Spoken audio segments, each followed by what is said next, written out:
New chapter को start करने जा रहे हैं क्लास 10 के केमिस्ट्री के। चैप्टर का नाम हमारे पास है जी बायोकेमिस्ट्री। और इसके अंदर हमारे पास पहला टॉपिक जो हमारे पास है टॉपिक नंबर 1 वो है कार्बोहाइड्रेट्स। तो सबसे पहले कार्बोहाइड्रेट्स के ऊपर हम कंसेप्ट क्लियर कर देते हैं। इस चैप्टर के अंदर हम कार्बोहाइड्रेट्स के यूजेस, कार्बोहाइड्रेट के सोर्सेज और कार्बोहाइड्रेट के सोर्सेज और यूजेस भी हम पढ़ेंगे। सबसे पहले हम जो कंसेप्ट टॉपिक है हमारे पास कार्बोहाइड्रेट, उसके बारे में अपने कंसेप्ट क्लियर कर देते हैं। पहला पॉइंट हमारे पास है जी कि कार्बोहाइड्रेट हमारे पास ऑर्गेनिक कंपाउंड है। पहला पॉइंट क्लियर हो जाता है यहाँ पे कि कार्बोहाइड्रेट हमारे पास ऑर्गेनिक कंपाउंड है। दूसरा पॉइंट हमारे पास कि ये बायफंक्शनल है। बायफंक्शनल है। बायफंक्शनल अगेन मैं रिपीट कर रहा हूँ कि बायफंक्शनल का मतलब होता है कि इसके अंदर हमारे पास 2 फंक्शनल ग्रुप मौजूद होते हैं। पहला पॉइंट कार्बोहाइड्रेट ऑर्गेनिक कंपाउंड है। दूसरा पॉइंट कि हमारे पास ये बायफंक्शनल है। बायफंक्शनल का मतलब कि कार्बोहाइड्रेट के अंदर हमारे पास 2 फंक्शनल ग्रुप मौजूद होते हैं। एक फंक्शनल ग्रुप कार्बोनाइल और दूसरा हमारे पास इसके अंदर मौजूद होता है जी हाइड्रोक्सिल ग्रुप, हाइड्रोक्सिल ग्रुप। ये दोनों फंक्शनल ग्रुप हमारे पास कार्बोहाइड्रेट के अंदर मौजूद होते हैं। ठीक है, ये कार्बोनाइल फंक्शनल ग्रुप है अल्डिहाइड का और OH फंक्शनल ग्रुप है अल्कोहल का। ये आप डिटेल से पढ़ चुके हैं ऑर्गेनिक केमिस्ट्री के अंदर। यहाँ पर भी इसको रिपीट करेंगे। ये अल्डिहाइड का फंक्शनल ग्रुप है और ये अल्कोहल का फंक्शनल ग्रुप है। ये दोनों फंक्शनल ग्रुप हमारे पास कार्बोहाइड्रेट के अंदर मौजूद होते हैं, जिसकी वजह से हम कहते हैं कार्बोहाइड्रेट हमारे पास बायफंक्शनल है। कार्बोहाइड्रेट हमारे पास बायफंक्शनल है।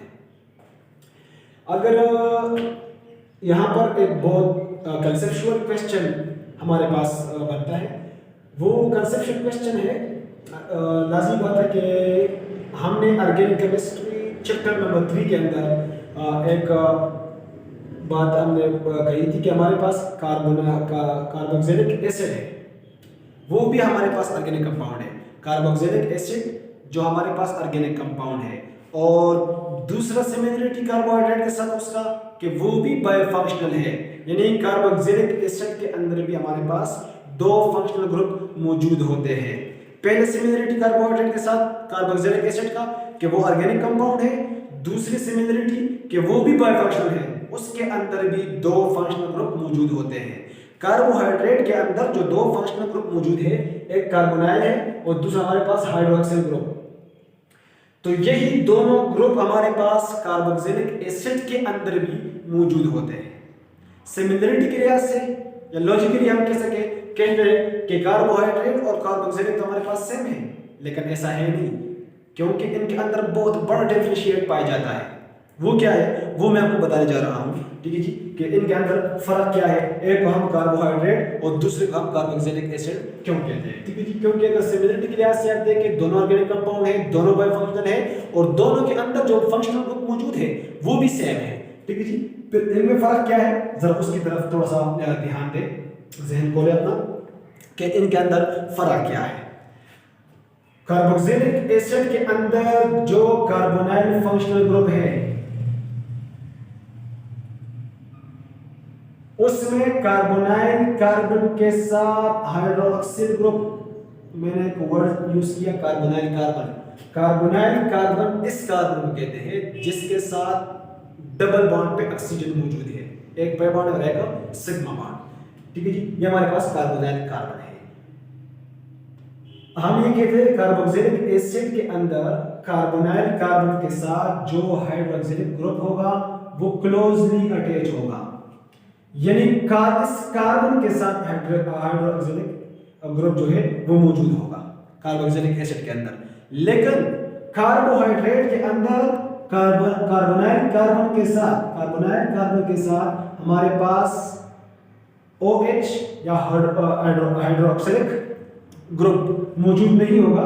ठीक है जी, यहाँ पर कार्बन के साथ या तो अल्काइल ग्रुप लगा होगा या हाइड्रोजन लगा होगा, बल्कि OH जो ग्रुप हमारे पास अल्कोहल का है वो कार्बोहाइड्रेट के अंदर मौजूद नहीं होगा। नो डाउट कि हम ये बात कहते हैं कि कार्बोहाइड्रेट के अंदर हाइड्रोक्सिल ग्रुप मौजूद है, कार्बोनाइल ग्रुप भी है, हाइड्रोक्सिल ग्रुप भी है, दोनों कार्बोहाइड्रेट के अंदर मौजूद है। लेकिन फर्क ये है कि कार्बोहाइड्रेट के अंदर कार्बोनाइल कार्बन के साथ हमारे पास OH हाइड्रोक्सिल ग्रुप मौजूद नहीं होगा। हाँ, कार्बोहाइड्रेट के अंदर ये OH जो हमारे पास है ये कार्बोनाइल कार्बन के बजाय हमारे पास अल्काइल ग्रुप के साथ अटैच हो सकता है, ठीक है जी। बल्कि कार्बोक्सिलिक एसिड के अंदर जो कार्बोनाइल कार्बन है उसी के साथ हमारे पास अल्कोहल ग्रुप या हाइड्रोक्सिल ग्रुप हमारे पास क्लोजली मौजूद होगा। तो ये इनके अंदर बहुत बड़ा डिफरेंशिएट है, जिसकी वजह से एक को हम कार्बोहाइड्रेट और दूसरे को कार्बोक्सिलिक एसिड कहते हैं, ठीक है जी। तो इनमें सबसे पहले हम कार्बोहाइड्रेट की डेफिनेशन की तरफ जाते हैं कि कार्बोहाइड्रेट हमारे पास बेसिकली है क्या। कार्बोहाइड्रेट हमारे पास मैक्रोमोलेक्यूल्स है। मैक्रोमोलेक्यूल्स और माइक्रोमोलेक्यूल्स के बारे में आप जानते होंगे कि मैक्रोमोलेक्यूल्स जो हमारे पास मोलर मास ज्यादा रखता हो, यानी लार्ज मॉलिक्यूलर मास रखने वाले, बहुत बड़े लार्ज मॉलिक्यूल होते हैं, लार्ज मॉलिक्यूल पर मुश्तमिल कंपाउंड है कार्बोहाइड्रेट, ठीक है जी। अगर जनरली हम कहें कि हमारे पास कार्बोहाइड्रेट दो टाइप्स के हैं, ठीक है जी, ये गलत नहीं होगा। एक टाइप्स हमारे पास है कि कार्बोहाइड्रेट का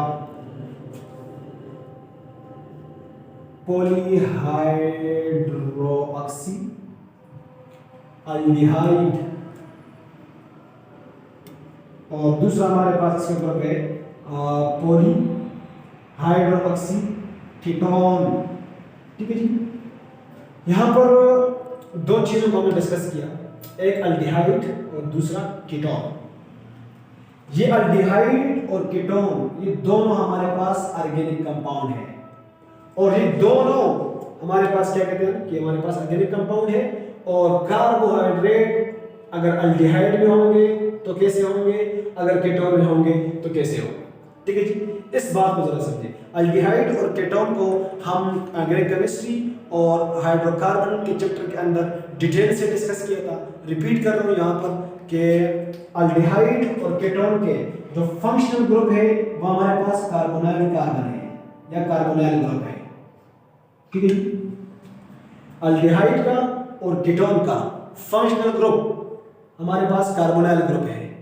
अब हमें मालूम कैसे होगा कि जी इनका तो फंक्शनल ग्रुप एक है, इनमें कीटोन कौन सा है और अल्डिहाइड कौन सा है। ये आइडेंटिफिकेशन के लिए यहाँ पर हमारे पास बहुत बड़ा फर्क पड़ा हुआ यहाँ पे, अगर आप थोड़ा सा गौर करें इसके ऊपर। सबसे पहले मैं बताने जा रहा हूँ कि अल्डिहाइड में हमारे पास कार्बोनाइल ग्रुप के लेफ्ट साइड पे आर का मतलब है अल्काइल ग्रुप का कोई भी मेंबर, अल्काइल ग्रुप का कोई भी मेंबर मतलब मिथाइल, इथाइल, प्रोपाइल, कोई भी मेंबर लेफ्ट साइड पे आप कह सकते हैं कि हमारे पास अटैच होगा, और राइट साइड पे हमारे पास हाइड्रोजन एटम अटैच होगा। अल्डिहाइड के अंदर कार्बोनाइल के साथ लेफ्ट साइड पे अल्काइल ग्रुप और राइट साइड पे हाइड्रोजन एटम हमारे पास अटैच होंगे। और कीटोन के अंदर, कीटोन का भी फंक्शनल ग्रुप हमारे पास कार्बोनाइल ग्रुप है, और इनमें फर्क ये है कि कीटोन के अंदर हमारे पास लेफ्ट और राइट दोनों साइडों पर अल्काइल ग्रुप अटैच होंगे। बहुत बड़ा डिफरेंशिएट है इसके अंदर। अगर आप थोड़ा सा गौर करें कि अल्डिहाइड के अंदर हमारे पास लेफ्ट साइड पे अल्काइल ग्रुप, राइट साइड पे हाइड्रोजन एटम, और कीटोन के अंदर हमारे पास दोनों लेफ्ट और राइट दोनों साइडों पर हमारे पास अल्काइल ग्रुप अटैच है। ये इनके अंदर फर्क है, और इस तरह इसको हम यानी इसको हम पहचानते हैं कि हमारे पास अल्डिहाइड ग्रुप है और ये हमारे पास कीटोन ग्रुप है, ठीक है जी। अगर किसी रिएक्शन में या कहीं पर आपको देखने को मिले कि हमारे पास अगर इस तरह कि एक साइड पे अल्काइल ग्रुप है, दूसरे साइड पे कार्बोनाइल के साथ हाइड्रोजन ग्रुप है, तो आप समझे कि हमारे पास अल्डिहाइड है। और अगर दोनों साइडों पर हमारे पास अल्काइल ग्रुप लगा हुआ है तो इसका मतलब है कि हमारे पास कीटोन है। अब मैं आता हूँ पॉलीहाइड्रोक्सी की तरफ कि ये हमारे पास क्या चीज होते हैं। पॉली के बारे में आप सब जानते हैं कि हमारे पास पॉली का मतलब होता है मेनी, कई। हाइड्रोक्सी हमारे पास ड्राइव करता है जी OH से हाइड्रोक्सिल, ठीक है जी। हाइड्रोक्सी मतलब polyhydroxy aldehyde carbohydrate. Polyhydroxy aldehyde carbohydrate में मोर देन वन आप कह सकते हैं, more than OH hydroxyl group attach होगा। पॉलीहाइड्रोक्सी एल्डिहाइड में more than 1 hydroxyl group attach होगा, और पॉलीहाइड्रोक्सी कीटोन के अंदर सेम कंडीशन है कि हमारे पास मोर देन 1 हाइड्रोक्सिल ग्रुप मौजूद होगा, ठीक है, OH। अब आप सोच रहे होंगे कि हमारे पास इसके अंदर मौजूद कहाँ पे होते हैं, अटैच कहाँ पे होते हैं OH ग्रुप, तो इससे परेशान नहीं होना है आपने, ये आप मोनोसेक्राइड के अंदर डिटेल से पढ़ेंगे। ये तो हमारे पास अगर एल्डिहाइड के अंदर कहीं पर जो हमारे पास जो ये लॉन्गेस्ट चेन बन रहा है अल्काइल ग्रुप का, इधर हमारे पास अटैच होते हैं, और ये मोनोसेक्राइड के अंदर बहुत डिटेल से आप पढ़ेंगे, ठीक है जी। तो यहाँ तक क्लियर हो गया।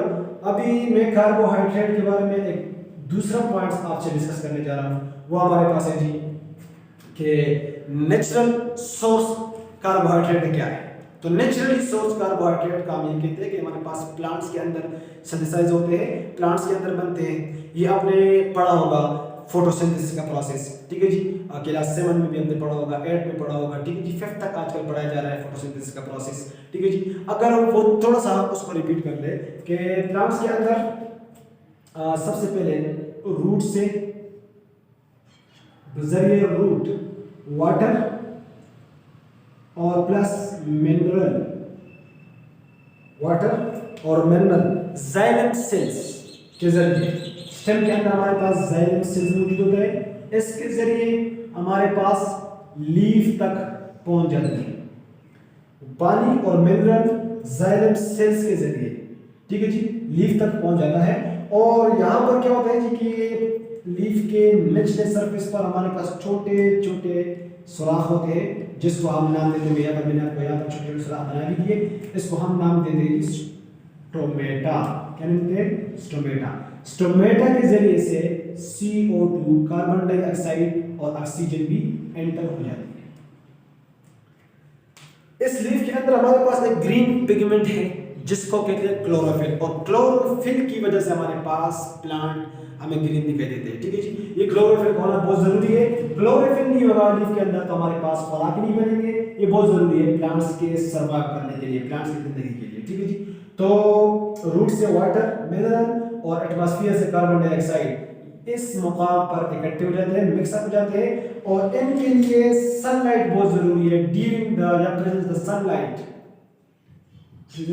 सनलाइट हमारे पास ये खुराक का प्रोसेस मुकम्मल हो जाता है, और हमारे पास एक फूड, मुकम्मल फूड बन जाता है, ठीक है जी, जिसको हम कहते हैं प्लांट्स का फूड है, और वो हमारे पास मुश्तमिल होता है C6H12O6, ठीक है जी। तो ये हमारे पास इसको ग्लूकोज कहते हैं, और ये हमारे पास लॉजिकली इसको हम कहते हैं हमारे पास कार्बोहाइड्रेट है, ठीक है जी। तो इंशाल्लाह नेक्स्ट चैप्टर में हम पढ़ेंगे, नेक्स्ट चैप्टर लेसन में हम पढ़ेंगे कार्बोहाइड्रेट के टाइप्स, मोनोसेकेराइड, ओलिगोसेकेराइड, पॉलीसेकेराइड और इसके यूजेस और इसके मजीद सोर्सेस। Thank you.